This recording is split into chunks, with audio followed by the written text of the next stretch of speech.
We're in the middle of understanding how dependency injection works using FXML in JavaFX. Let's continue with that. Let's take an example of how code integrates with FXML and how we cross this boundary between FXML and code. Take a look at the code that you have on screen. It basically uses an FXML loader to load a class from sample.fxml.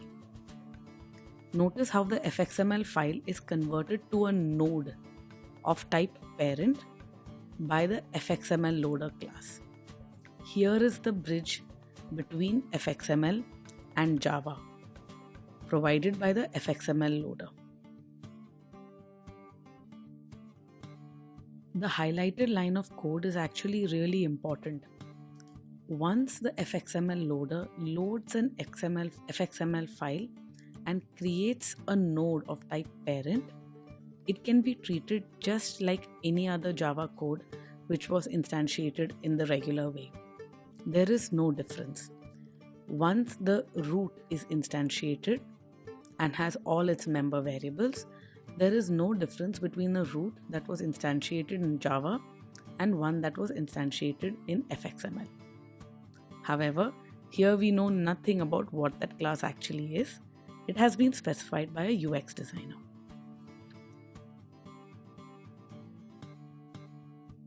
Now, FXML has the ability to specify nested UI controls within outer controls. The controller class in Java can treat the UI elements in FXML as member variables. Let's see a side-by-side comparison. We have the controller Java code on the left and the FXML file on the right. Let's pause here and look at these files. The FXML file has a whole bunch of UI controls within it, such as text field, button, and another text field. And within that, it has a whole bunch of attributes which apply to the text field or the button. Each of these have IDs and on actions, some actions specified. The controller class has various member variables: a button, a web view, and a text field. Each of these are annotated by @fxml. And it also has a handler called the Go handler.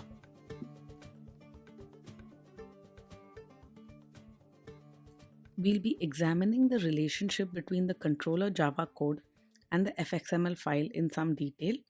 But before that, it's important to know that every FXML file specifies what its controller class is. That portion is not included as a part of this code, but it exists at the very beginning of the FXML file. It specifies the Java class associated with this FXML file. Let's see linkages here. First, we have the Go button of type button. This is in the Java code in the controller. We notice that it has an exact analog in the FXML file. We have a button with an ID Go button, exactly the same as the member variable in the Java class. Note this association. We then have a Go handler in the Java class which specifies some code for handling certain events. This has an analog in the FXML code in the button on action Go handler. Note that the Go handler event in the Java exactly corresponds to the event fired on the button on action #Go handler. These names are exactly the same, exactly like the Go button which we saw earlier. Now, how do we know which member variable in Java relates to what part of the FXML file? This link relies on 2 bits of syntax. One is this @fxml annotation on the Go button. This is a special annotation created in order to deal with FXML files, and it's specified on member variables in Java. The second is the fx::id equals Go button. the fx::id tag in the fxml file links the Java member variable with the correct markup in the fxml file. Note that the name of the member variable is GoButton. It has the @fxml annotation on it, and it's exactly the same as the fx::id tag in the fxml file.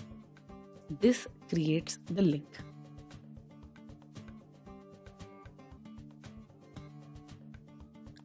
This link is important because this is how the dependency from fxml gets injected into a member variable in the controller class.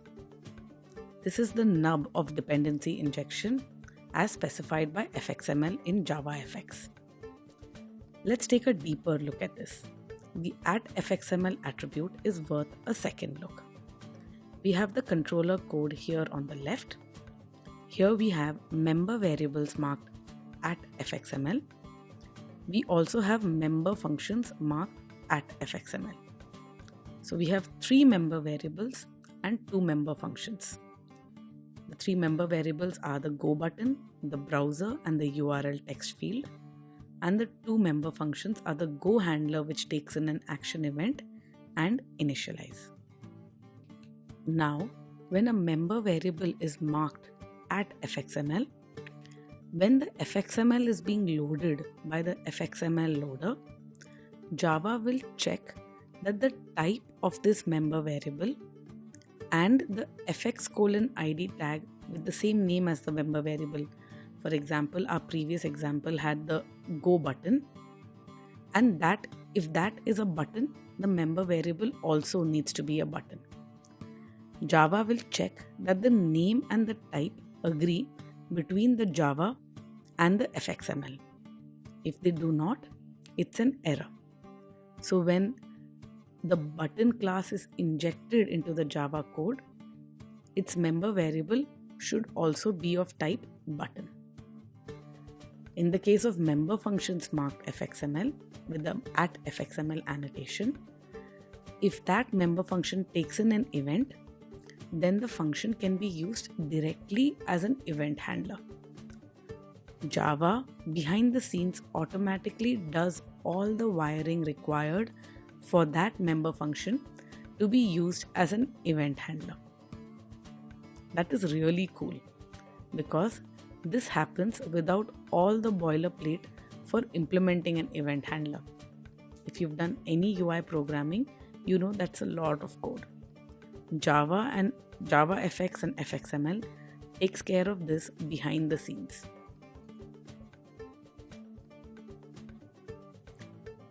JavaFX and fxml does some more cool stuff automatically. This is not all that it provides.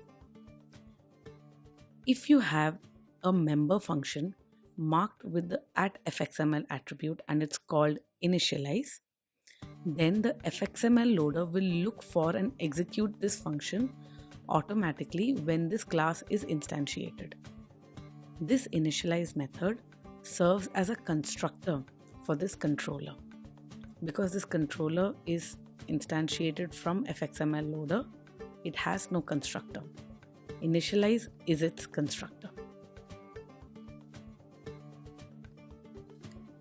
We just saw an example of dependency injection using fxml. At heart, fxml is a way to set up member variables of complicated classes at runtime. Very, very similar to the strategy pattern, which takes in algorithm objects at runtime to specify how it ought to perform an action. So, this is very close to the strategy pattern and is a classic example of dependency injection.